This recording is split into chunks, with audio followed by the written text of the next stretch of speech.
بسم اللہ الرحمن الرحیم۔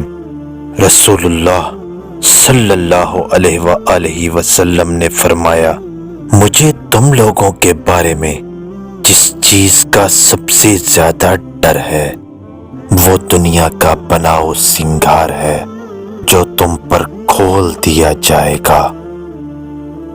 رحمان کی عبادت کرو، کھانا کھلاؤ اور سلام عام کرو، تم سلامتی کے ساتھ جنت میں داخل ہو جاؤ گے۔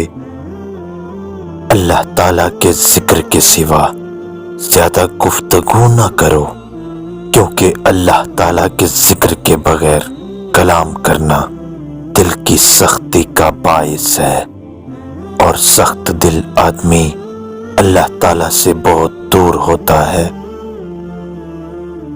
جو یہ چاہتا ہے کہ مصائب و مشکلات میں اللہ تعالیٰ اس کی دعائیں قبول کرے تو اسے کشادگی و فراخی کی حالت میں کثرت سے دعائیں کرتے رہنا چاہیے۔